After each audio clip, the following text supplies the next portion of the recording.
Wednesday afternoon, everybody, and it's Jim. It's Amadeus, and today we start talking about some serious stuff. We got NFL, we got college football, we got soccer, we got a little bit of everything there. Amadeus, it's gonna be fun today. Yeah, this is the time of year, Jim. As everything's going at all at once. We'll have hockey and basketball starting soon too. So it's just get ready. It's cluster season. All right, buckle up, boys and girls. It's gonna be fun. The headlines in the sports today are all they're all over the place, which is kind of a good thing and then kind of a bad thing too. We've got you know CBS Sports reporting that they do not think that the Patriots will win a game for at least three more. It'll be three more games before they win a game. Interesting concept. There's also um, Tell that to Vegas, who has them as a 3-point favorite in New York this week. evidently CBS missed that. And yesterday, that's right, boys and girls. Yesterday, Amadeus on this show said that the Rams' defense was underrated. Well, evidently, our dear friend Dennis Dodd from CBS heard that. Um, so, what he said was, with regard to the Rams' defense, he said they're junkyard dogs. They like to play hard, and they are punishing people. So, Double D says you're on the right track. Not that you needed redemption from Dennis, but he definitely he's in your camp, my friend. Well, I definitely think it's not just the defense. I think the Yeah. Rams as a team are being very underrated and undervalued this year. And you said it yourself as well. A healthy Matt Stafford. Look Hmm. at what he did on Detroit for years with nobody Right. around him. So, Right. you got a great offensive mind in Sean McVay calling the plays, and you got some weapons there. Obviously, your young rookie wide receiver battling through Hmm. the rib injury to be out there on the field. So, 100%, I think this is an underrated team. Quick headline here: if you're a Browns fan, or if you are in fantasy sports, Nick Chubb is going to be replaced by someone who is relatively known in Cleveland, and that would be Kareem Hunt. So Hunt is going to replace Nick Chubb on the Browns roster. Um, there's been a holdout situation. I mean, there's been bad blood between the Browns and Kareem Hunt. I'm a little surprised he went back there because there was some thought that there's four or five other teams that might have gotten him. So I guess if he's going back, he must feel that that's the best thing for him to do. So, you know, we wish him nothing but good luck. Um, Carlos Well, Correa he also might look at it like it's probably his best chance to start, good be the trip. That's guy true. now Yeah. that Nick Chubb is out. Mm-hmm. It's probably. I wouldn't definitely wouldn't count that out. And I guess there's something with familiarity, right? It's like I know their offense. I can get into it quickly. I don't have to learn anything, and so maybe that's where we go with it. So that'll be a fun way of going. Cross Correa's on the injured list, and basically he's hoping to get healthy before the playoffs, which I don't know that that's going to be capable of. Maybe if they're going to have to go deep into playoffs for him to be back there. I'm thinking, but we'll see. We'll see what's going on. By the way, we're talking about kids who the other day we were talking about kids who are stick around in college, right? Miami tight end Jeffrey McCormick is seeking a ninth year Is he of the guy that's eligibility. the eight years? Oh, I knew there was an eighth year guy in I college. mean, I'm I forgot who it assuming was. I'm assuming he wants one more year so his son can play for the Hurricanes. At The old when father he son team. leaves, it's like I don't know what that's gonna happen. That And would and then that would be a first. There's one thing to play with your son on a professional team, but a right, college team, that would be that that's would some yeah. impressive stuff right We there. used to joke. We used to joke in Tampa that because we had a lot of children who played who came from Cuba, during those days, and the joke used to be he would play on the little league team until his son was able to play. So it follows track on Miami, but I'm pretty sure the NCAA might just say, you know what, I really appreciate what you're trying to do here, but bud, I think we're gonna have to stop it. So we'll see how that goes.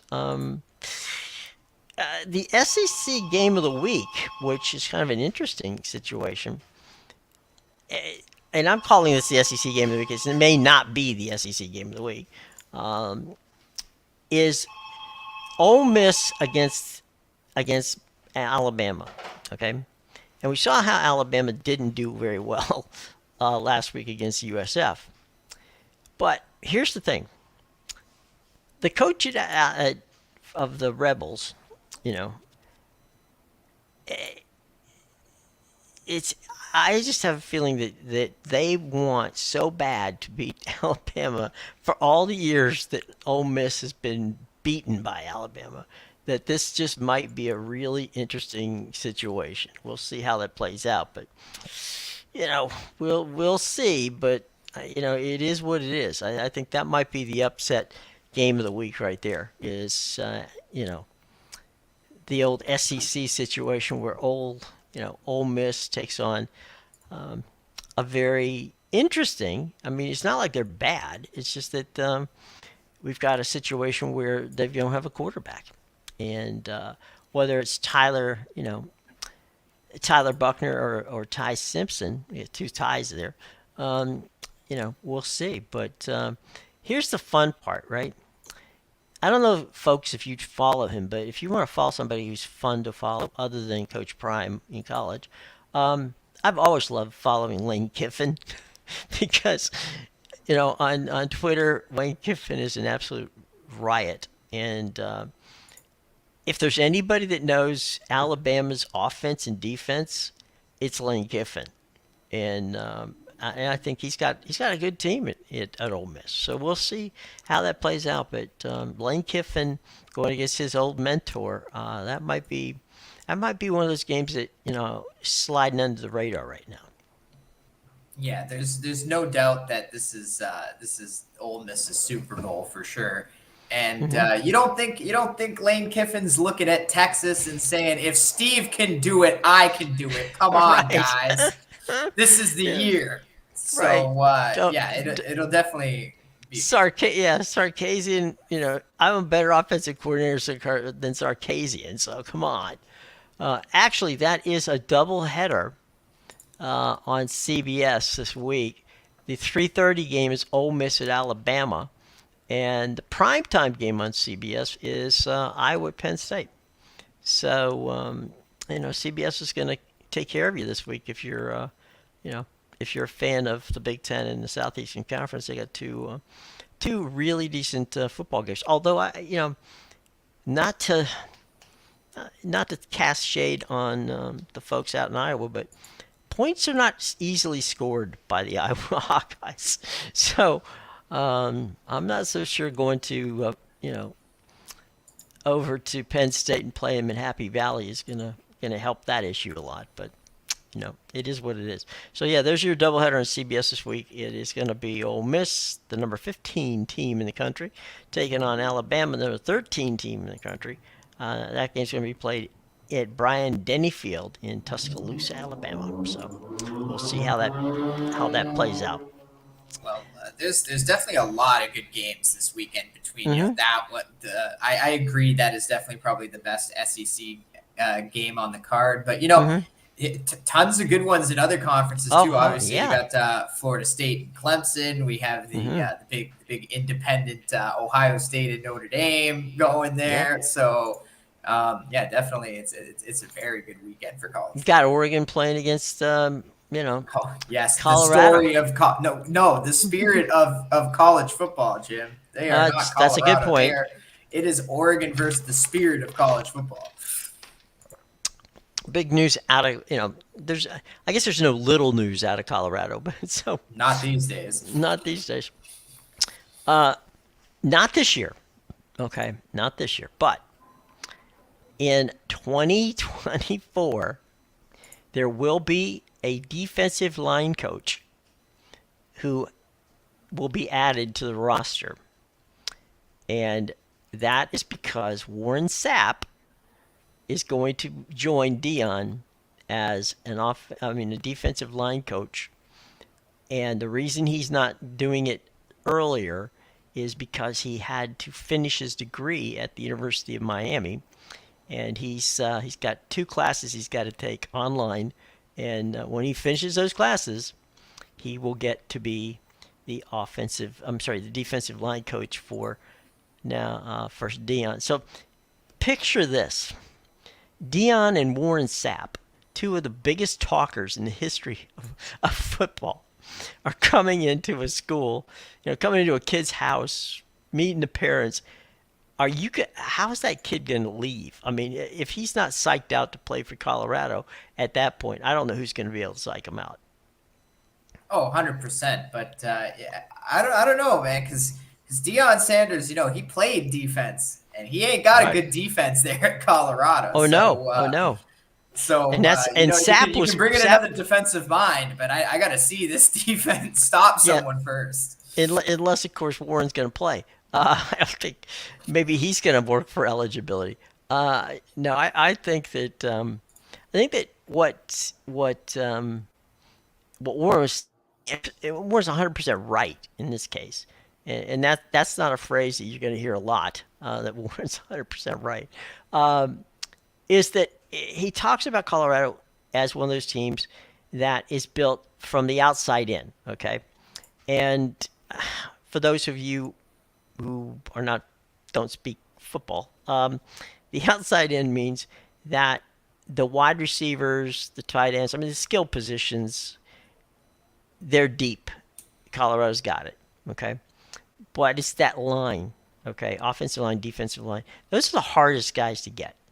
Okay, the hardest guys to recruit, the hardest guys to find in the portal, the hardest guys to get, because there aren't a lot of really deep, good teams. Alabama, Georgia, Ohio State. They get them, and they get them in numbers. So I think what often is not seen is that because of the portal, you can perhaps get yourself some linemen. I don't think Dion did that. He got a ton of players, but he didn't get himself, as you just alluded to, and I agree with you, he didn't get the quality depth at the lines on the D line and the O line that he would need to be a national champion. That's where you win national championships, is on that offensive and defensive line. And they're not there yet. On the other hand, Oregon is. They're deep on both sides of the ball. Yeah, I think nowadays in college football that the offensive line and the defensive line are huge, because obviously we see it all the time.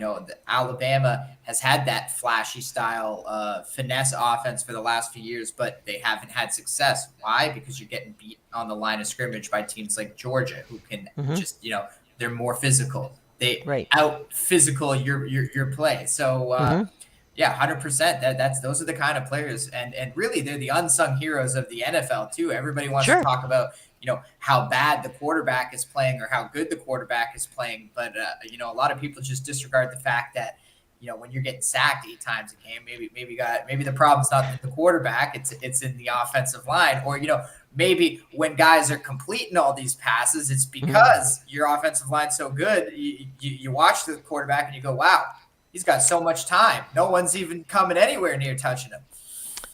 I've asked over the years, different coaches, in both college and professional football, what the most important position is. And they basically say there's 3 important positions. Obviously, they talk about quarterback, but they talk about center and the tackles, because that's the point of your. If you're going to get sacked, you're likely going to get sacked up the middle or off the edge, right? So if you don't have tackles who can make those kind of plays, and you don't have center that can make those kind of plays, then you're going to get in trouble a lot. And And we saw what Shedeur Sanders got sacked in both those games, once against TCU and obviously against Nebraska and even again against Colorado State. He had trouble, and nobody's going to look at Colorado State and say they've got the 1985 Bears defense or the 2000 Ravens defense. So yeah, I mean, when they play Oregon, Sador's going to have to be very elusive because I can assure you, he's not going to get a lot of time. Yeah, definitely. That's going to be a very tough matchup for them. Before we'll go to the colleges, later in the week. But what are some of the things that on the NFL radar that you're looking at this week? Well, specifically with the Thursday night game here, Mm-hmm. I find it interesting that the line opened at 10.5 and it's come down to an even 10 now, and that's with Saquon Barkley out. Sure. That it's confirmed he's out for a few weeks now. So Yeah. I find that interesting because we talked about it yesterday, but the Giants, the Giants, they looked awful, obviously, in their first game against Dallas. And they looked a lot better in the second half last week, but you were playing the Cardinals, and the Cardinals aren't that good. Yeah, their defense might be better than a lot of people think they are, but the offense isn't great. And they struggled to move the ball for sure in that game. So I don't know. I don't know about this Giants team yet. They've had two really bad games, and now with Saquon Barkley out, you got to ask yourself who's left on this offense. What is Daniel Jones supposed to do with this team now? I would get the ball out of my hand as fast as possible if I was him. But again, they're not. The Giants team is not talented at the receiver position. No, I mean, just saying, right? Facts are facts. And You don't like Darius Slayton and Sterling Shepard? Are you kidding me, Jim? Come on. I will tell you this: that Number one wide receiver outside, in the league. oh yeah, I'll like them a whole lot more when they catch a lot more passes. And maybe that's just, again, when you're running around for your life, you don't necessarily have your best aim when you're a quarterback. So maybe that's the issue, right? So now I don't want to cast any shade on them, but they're going to get a lot of passes. That's for damn sure, because they can't run the ball. And the problem is that everybody knows it, and that's your problem. Can you do something? Can you run a ball whenever there's no balanced offense in New York. There's no balanced offense in New York on either team. They could put the two teams together and they still wouldn't have balanced offense. So, we'll see how it works. But I think it's just a New York thing, Jim. Like, obviously the Rodgers injury just felt so classic Jets, and and the Giants, like we've seen, as you said, the drops have been a problem for these wide receivers. Right. Well, who else used to be on the team that likes to drop the ball a lot? Let's see. He's gone. Kadarius Toney, who we saw plenty of drops in first game of the season against the Chiefs. Well, even back. I mean, we don't have to go far back, but OBJ. Yeah. Unless it was a ball he was catching off his helmet. There were times 80-yard catch. Yeah, it's like even he had trouble. And there's been a history in that regard. But the Thursday night game, I don't know. I guess the point to me is 10 points is a lot of points to give up in the National Football League. But you're the expert here, my friend. I don't know about that. Is that something that, when you see that kind of game, do you look at it and say, well, maybe, or do you just kind of say, I'm staying away from that? Yeah, it's definitely a tougher game just because obviously all we've seen from the Giants is trash. Now they played what is supposed to be a very good Dallas team, and they have looked really good. But then again, Dallas has opened their season with two New York teams. Right. So It's tough to say. And then the Giants go to the or they go to Arizona to play the Right. Cardinals, where they don't And you travel like that often. defense. Yeah, yeah, and that's the thing is that, like, if you look at this Giants defense, so they Hmm. obviously the offense struggled with the Cardinals defense, but now you have the Giants defense. They gave up 40 to Dallas in the first game. You gave up 28 to the Hmm. Cardinals. Of all teams, you let their defense score on you as well. The 49ers, man, this is a Super Bowl roster, and it's one of those things where, like, I think people are going to be scared off of the 49ers because of what Sean McVay did in Hmm. the last game. But and they pretty much beat the Rams by 10 points. And at this point, I would think the Rams are a better team than the Giants from what I've seen. Hmm. Well, the other thing too, and we talked about this the other day, Sean McVay and Shanahan have played each other so much that they're in each other's head. I just think it's that situation. Those two teams could play 100 games and it would probably be 50-50 at the end of the day. Uh, they know each other too well. I think that might be the problem with that situation. It's hard to.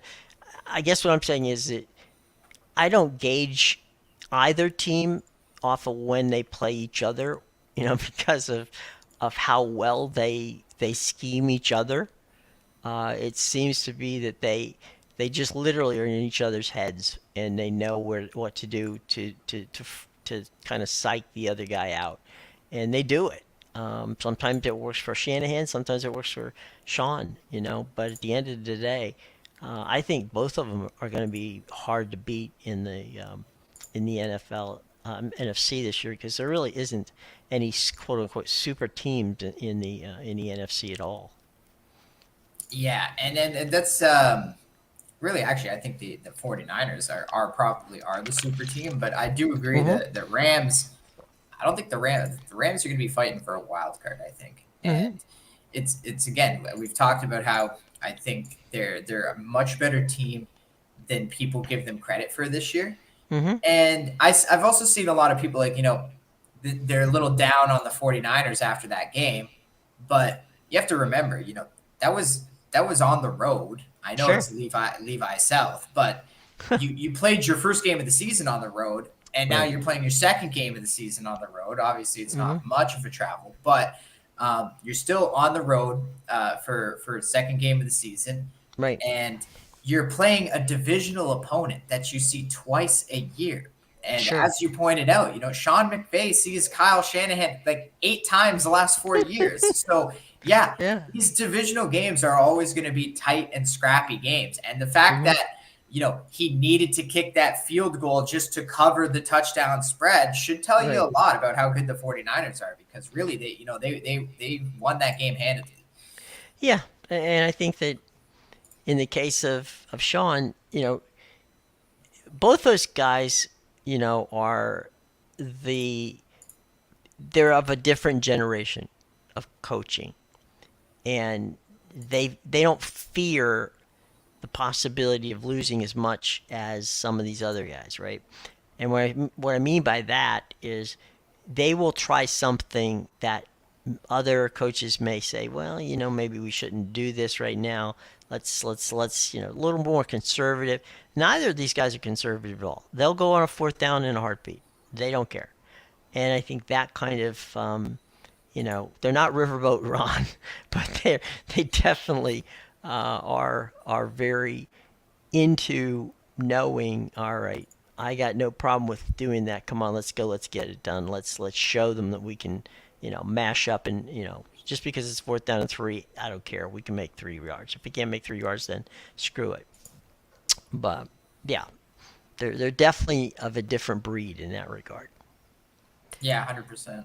And I do. that's probably Yeah. part of the reason why they've had so much success Mm-hmm. for so many years at the places that they're at. I'm going to make a prediction, which is of little value at the moment, but down the road here. I'm predicting that head coach of the Washington Commanders going into the 2024 season will be Eric Bieniemy, who right now is their offensive coordinator.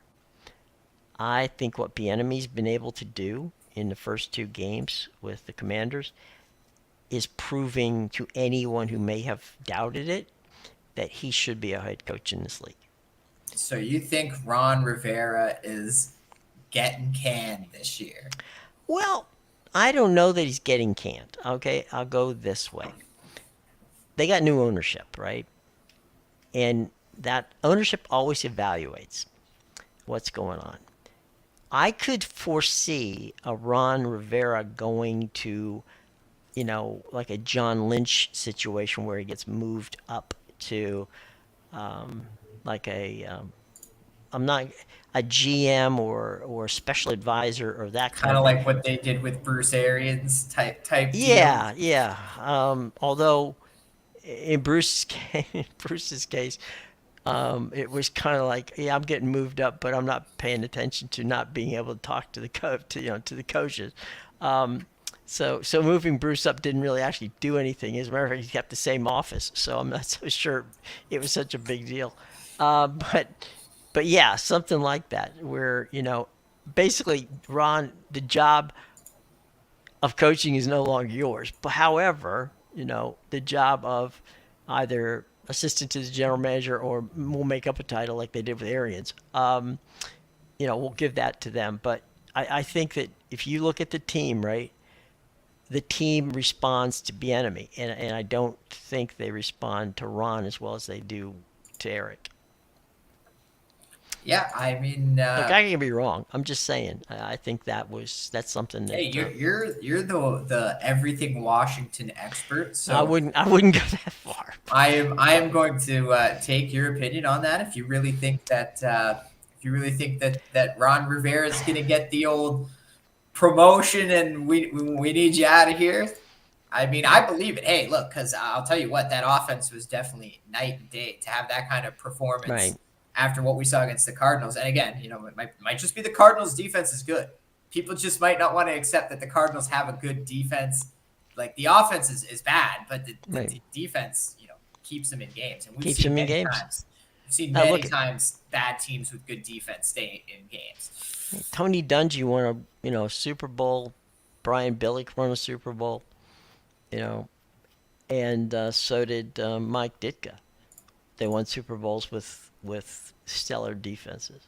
So hell, um, Lovey Smith got to a Super Bowl with Rex Grossman at quarterback. So got to tell you something. But yeah, I think that they've got a shot. And look, What about the time the Jags yeah, almost went to the Super Bowl with Blake Bortles? that's true. That's a good Now point. that was the defense. That's that. You got to have a defense where you got Blake Bortles as a quarterback, um, which changes the concept now, right? That you nailed it the other day. Jacksonville, Jacksonville and Miami might be the two, and this is crazy, might be the two best teams in the AFC. I'm not discounting obviously Kansas City. Kansas City can play with anybody, but if if 2 weeks means anything, and usually it doesn't, but you do know something going on. Jacksonville's playing well, and they've got the quarterback, they've got the defense. They're starting to play like a team, and that's I would think that's scary in that division because they really don't have much competition there. Yeah, 100%. The AFC, in my opinion, is not strong. I was redoing my rankings last night, Mm-hmm. and yeah, I only have one team from the AFC in the top five, and it's not even the Kansas City Chiefs. So, Well, share with us. Who is yeah, who's the your top Dolphins. 10? The Dolphins are my number two, Oh, and okay, it's tough for me to pick a top five. okay, I think the top two are pretty solidified, the okay. 49ers and the Dolphins. But Fair enough. it's tough to do just a top five because there's a few teams, and this is where I think you kind of got to use a tier system Okay. because I would put the Dolphins and the Niners in the top tier. Because even to rank them 1 and 2 is really you know you're just fiddling with sticks there. Sure. I think that those are probably the 2 best teams, and then maybe 2 to 6 or something. Right, they're kind of all similar. So I would definitely give it to the Dolphins and the 49ers, and then after that, from what I've seen so far, and also looking at the rosters, I think the Cowboys have a good team if Dak can Mm-hmm. stay healthy. They have some weapons on offense, and they have a very good defense. And I love my defense, Jim. That's right. I love me some teams with good defense. Defense wins championships. Yes, it does. So Dallas, and I know they played 2 bad New York teams, but that defense was definitely something else in both Mm-hmm. of those games. So I like the Cowboys. I still think the Eagles are a very good team. Mm-hmm. Got to give them respect. I know they're probably not as good on defense as they were last year, but you still got a lot of weapons. And Jalen Hurts with his mindset, you can never count a guy like that out, obviously, as we saw him in college. And we've seen him build his own NFL career from the ground Mm-hmm. up. So I think they're definitely a dangerous team, those Eagles. Mm-hmm. Now, this is where, I started to the Chiefs are maybe like number 6 for me. But Mm-hmm. again, I would put the Chiefs in the same tier as the Eagles and the Cowboys, just because their offense is always going to be good with Patrick Mahomes and Mm-hmm. Andy Reid. And he's one of those guys where obviously, I've heard a lot of people call Patrick Mahomes, he's the NFL's next Tom Brady. And okay, if you want to call him that, fine. But like, what made Tom Brady so great? He made average receivers look like superstars. He won running Super backs. Bowls with with Julian Edelman. No running game, Danny Amendola. These are not even Hall of Fame wide receivers in No. my opinion. So this is what I mean, right? Like he did not have a ton of talent. He was always begging for talent around of the year they brought in. I think they brought Antonio Brown in the 1 year, and obviously they brought in Randy Moss and other things like that. But they were getting guys near the end of their careers, Right. as well. There a lot of one-offs. Yeah.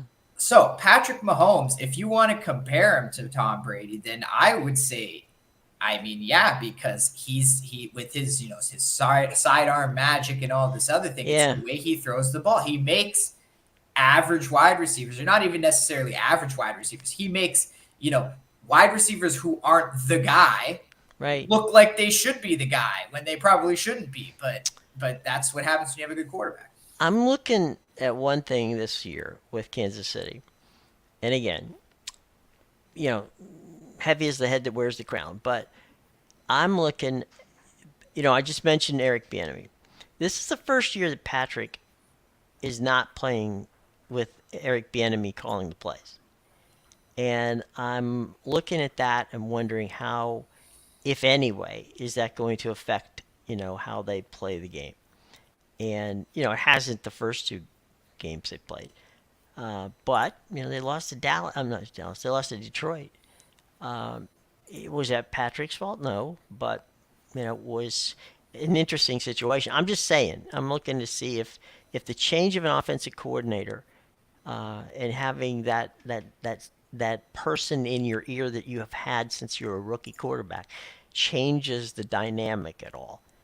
Right now, way too early to tell. But it's something to keep watching as the season, in my mind, goes on, because I think that's going to be a really interesting storyline to follow in that regard. Well, it's definitely going to take a toll, as we've seen. Not so much against Detroit. I think they actually could have won that game. If Kadarius Toney can catch a ball, he doesn't That would have have the been helpful. curse of the Giants with them still. Right. Then yes, I think the Chiefs win that game. But absolutely, last week against that good Jags defense, they may have won and covered the spread, but they scored 17 points, and it doesn't matter, what way you sliced it. You scored 17 points in the game. And you had to have 3 touchdowns called back for the Jaguars. that was extremely helpful. That was extremely helpful. Because 9 points instead of 21 really, I think, really moves the needle in that one. Right. I'm not a math major by any stretch of the imagination, but I do realize that makes add that up, and it's not a good thing. Even if two of them came through, it would have been an interesting thing. Which brings me to something that you and I have spoken of many, many times, and we don't know if it's going to work. We don't know if they're going to do it. But the Pac-2, who we've talked about many times. Love me some Pac-2. I love us some Pac-2. The Pac-2 championship this weekend. Don't That's forget right. it. I was going to say, there you go. They're coming up with a pretty interesting concept. And the concept is something you and I spoke of many times. And that is the Pac would take on the name, they would merge with the Mountain West.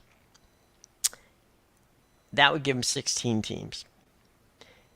The theory of the case with them is if they did that, to try to keep their Power 5 ranking, they would go to a deal which would be relegation.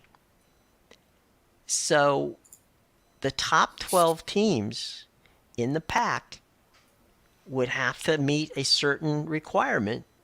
And if you don't, you drop out, and the two top teams of the Mountain West move up into the Pac. And I thought, wait a minute. First of all, you stole that from us, number one. Second of all, if this would work, can you imagine how other conferences would take a look at that and go, whether it's a Big Ten or whomever, right? It's I think the SEC would be perfect. Oh, and 100%. Yeah, they're going to go. Teams like Vandy and all these other teams that do nothing every year. Yeah. Look at the ACC. Right. I mean, don't want to go down to the Sun Belt? Let's see what you got, Vandy. Yeah. Win 6 games. Right. Coastal Carolina's on the doorstep. We're waiting for them. I mean, I could see where if you did this, right, I could see where the American would go, all right, let's make an arrangement with either the ACC or the SEC or both, where you could take, those teams up. But I thought to myself, okay, this is a forward-thinking deal.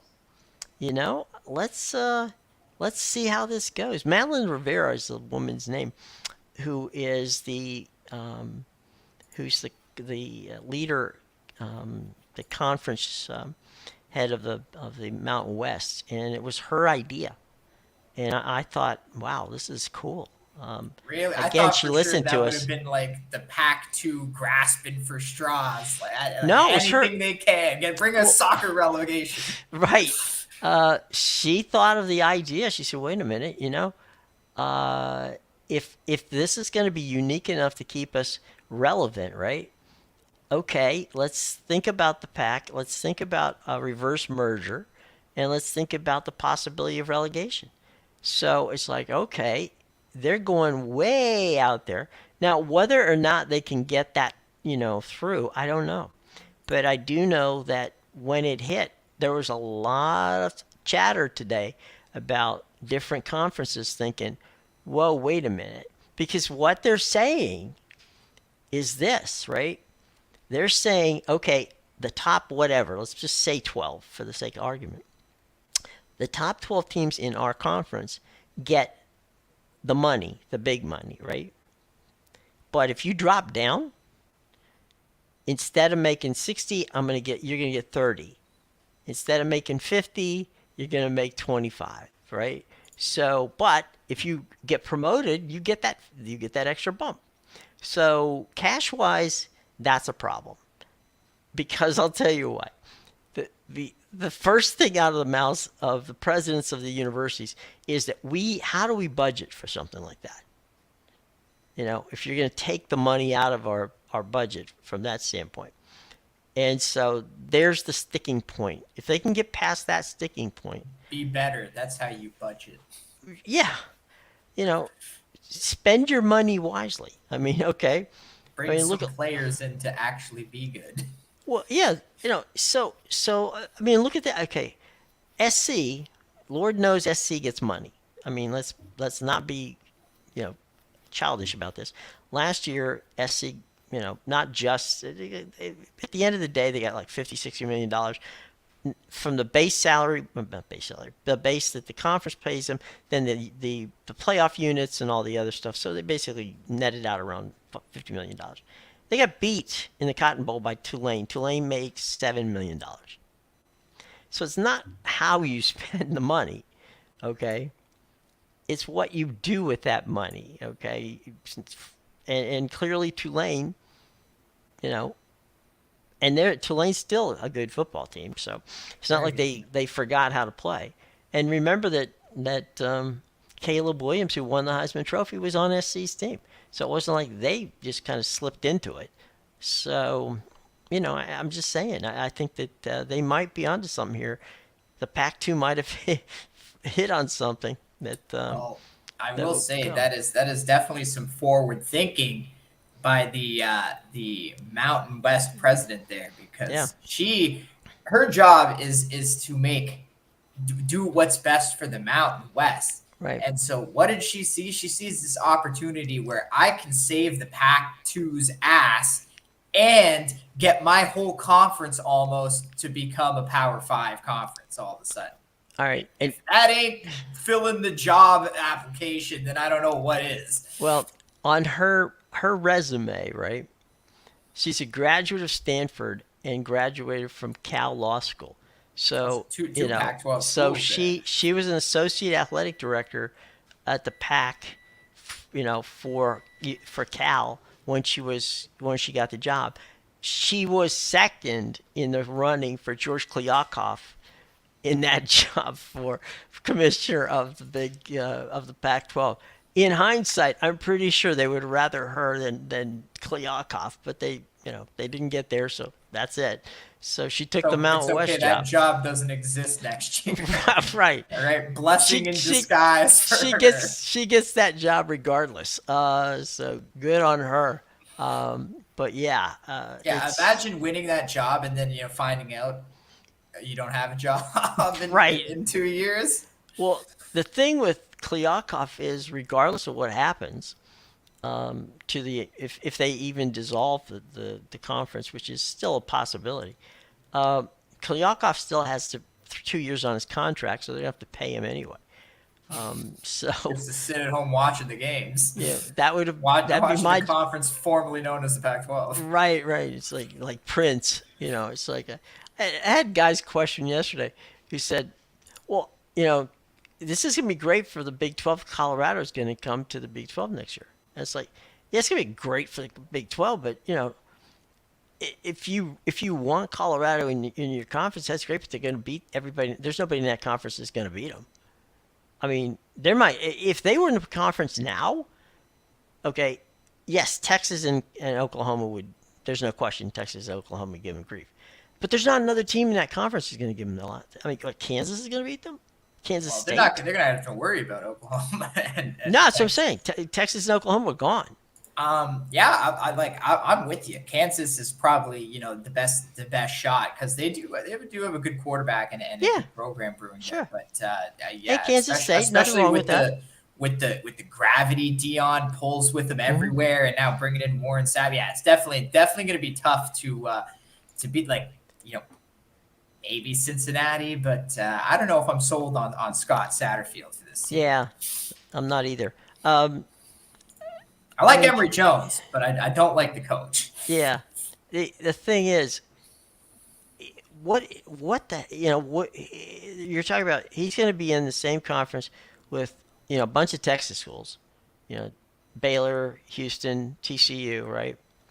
And It's all you know, Texas Central now, Jim. Central Florida, right? It's the Big Texas. It's not even Right. the Big 12. It's a It's, big it's just the Big Texas. Tex now. Who's going to out recruit him in Texas and Florida? I Nobody. I mean, if you got Ed Reed and if you got Ed Reed, Warren Sapp, and Michael Irvin, the Holy Trinity on your side, and they were from the U, right? And they're helping you out. And Dion was from FSU. Seriously, there's gonna be a kid that's gonna come out of Miami or out of Florida that's not gonna spend at least a few minutes talking to those guys. I mean, seriously, you know, Yeah, sure. You're gonna see Baylor beat them. I mean, come on, so that's Yeah. crazy. Yeah, it's not going to be competition. I think the real question is the one you posed before the season even started is how long, let's see how long Dion even stays at Colorado. I've kind of revised my my idea about that. I just think that he's going to stay there for the 4 years, and then he's going to make a decision as to whether or not if there's a job he wants. I mean, he's got generational wealth. That's one of the differences between Dion and other coaches, right? I mean, he's already made his money Yeah. as a pro. So whatever money they give him, which is a lot of money, I think it was $6 million to coach. It's it's not to Dion about the money as it is about winning. It's always been about winning for Dion. Yeah. It's not about how much money I get. I remember he took a pay cut to go and play for the 49ers, Yeah. and they won a Super Bowl. Well, I So think you can see it in his mindset too, just mhm, because he's already come out and say, like, you don't have to worry about the NFL with him right. because he straight out came out and he said, I would never coach an NFL team because I don't think I don't think I could shape those minds. And it's obvious that it's not just about winning, but he has all this knowledge of the game from his playing experience and now his coaching experience now, and he wants to obviously bring that pour that Hmm. onto people who view him as mentors, and that's why you see Hmm. so many players going to Colorado, obviously in the transfer Right. portal. Well, you said something yesterday, which I think is very important, and that, with regard was that the money that the city of Boulder is bringing in, right? That he's literally affecting the GDP of Boulder. Um, he's not going to get that kind of freedom in the NFL. There's not an owner in the NFL. I mean, there's owners in the NFL would say that, oh yeah, you're going to get the freedom to do this, and he's got to deal with general managers and he's got to deal with all that stuff. He does not have to deal with that in Colorado. Whatever he says goes. I mean, there's not a president at Colorado University. There's not an athletic director at Colorado University who's going to make Dion do anything Dion does not want to do. As a matter of fact, they bent the rules to get him what he wanted. So, no, As I long as you think don't break them, just got to bend them a you bit. can bend him a little bit. Well, they had a thing, which is a legit thing. They had a thing where you had to be in school at a certain time, which did not line up with the transfer portal. And so, what they did is they moved that timeline to make it so that you could come out of the transfer portal and legitimately get into class in time to be able to play, you know, in a single year. So That's is that a major move? Well, not necessarily. It's just you're doing it, but it's not it's not something that normally a coach would be able to do. And but this is not your normal coach, so he got them to move it, and they benefited from it. The school benefits from it. Real quick, couple of things. Let's jump on the MLS tonight. We got some MLS soccer tonight. How while we roll down these games, how important is it that Messi's still not playing at Miami? Oh well, I think it's obviously a huge loss whenever he's not in the lineup. Sure. We've seen what this Miami team is without him. Now, obviously, he's brought in a few pieces, so Right. they'll be better, on the defensive side. Mm-hmm. But yeah, it's all about he's the star of the team. I mean, they're still a huge favorite at home against Toronto FC, who's terrible. Mm-hmm. So I'm sure they should be able to win that game because Toronto's so bad. Mm-hmm. But we'll see. I know they did drop some already during the international break when he Mm-hmm. was playing for Argentina. So Right. Well, we got Charlotte's at Philly. Well, you know what?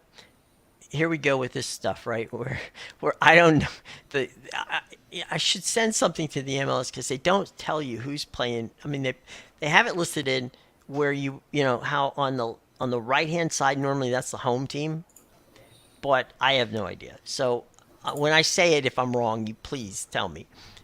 Is Philly at Yeah, home against just Charlotte tonight, or are they Charlotte. just Charlotte's at home, so do everything backwards. all Just right? read it backwards, right to left, like we're in Japan. Okay. Chicago's at Columbus. Yes, yes. Okay. Atlanta's at DC tonight. As you said, the aforementioned Toronto is it Miami? Really, it's Fort Lauderdale. Cincinnati's in Montreal. Orlando is playing New York City at the stadium. Austin is at Red Bull, and Vancouver's at Houston. Nashville is at Kansas City.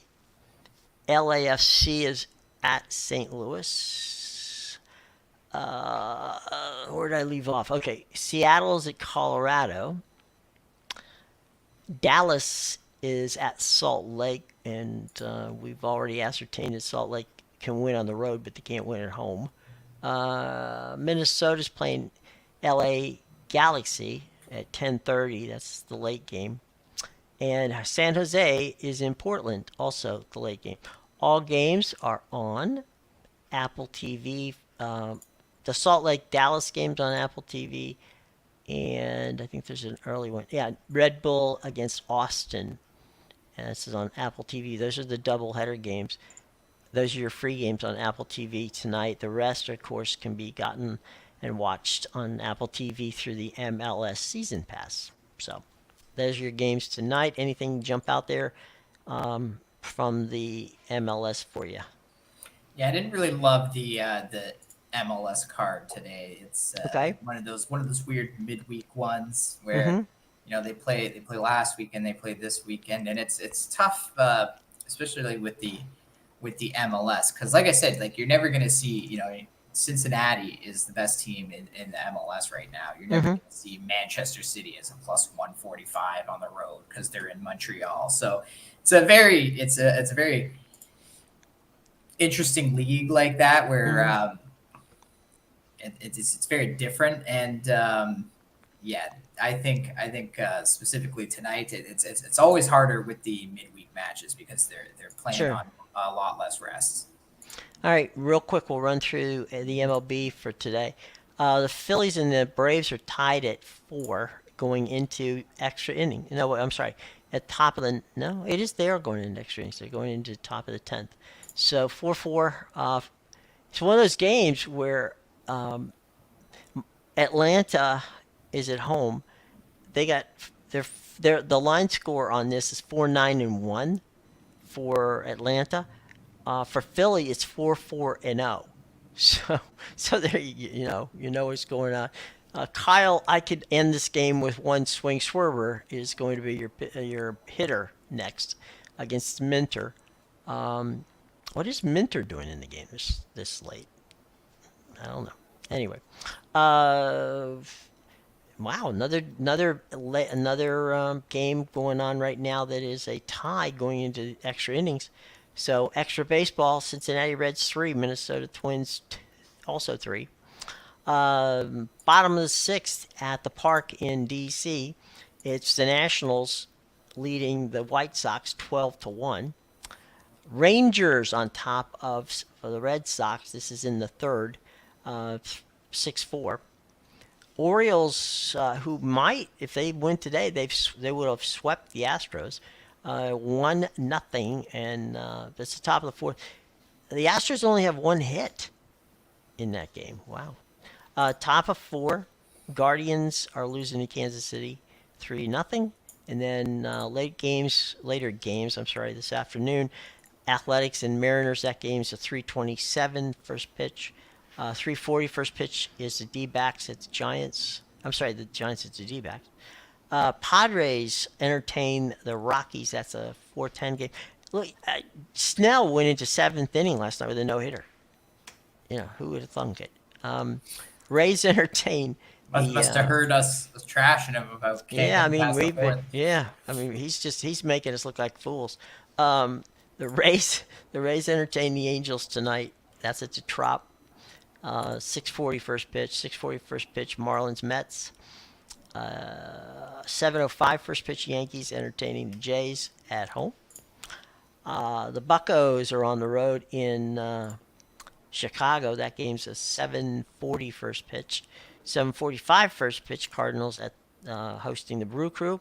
And the late game tonight doesn't happen often. Dodgers entertain the Detroit Tigers with our man Mr. Miller on the hill for the Dodgers. So there is your games as we see them right now. And one real quick final thing that we'll touch base on here, and that in the standings, let's take a quick look at the American League wild card race. In the first slot, you got your Rays. They're 9.5 games in there. So we talked about it yesterday. There's a race between the A's and the Orioles to win that division. That still, holds weight. You've got You've got the Toronto Blue Jays. Are a game ahead of Seattle in that race, and then Texas is also tied with Seattle. So those two are tied, and they're a game out of Toronto. 7 games back are the New York Yankees at 76 and 75. The Red Sox are a game and a half behind them at 75 and 77, so it doesn't look like that's going to happen.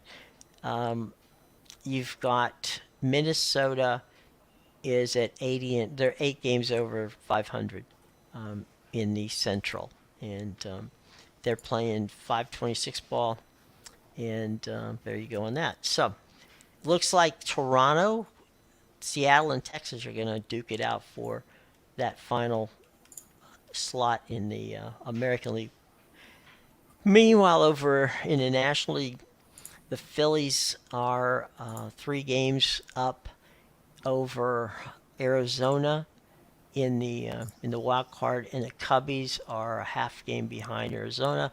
Miami's a half game out of that mix with the Cubs. Cincinnati's a game back. San Fran's only 3 games back. The Padres, who've been playing really well lately, are 5.5 games back. So, but 5.5 games with 2 weeks to go that's a large slug. Honestly, so is 3 to make it there. But certainly Cincinnati, Miami, and the Cubs, along with the Arizona Cardinals. I'm sorry, the Arizona Diamondbacks. You got 6 teams, legit shots at the postseason in the National League. So that'll be interesting to be sure. So we'll keep an eye on that for you from that standpoint. It's gonna be a dogfight all the way to the end.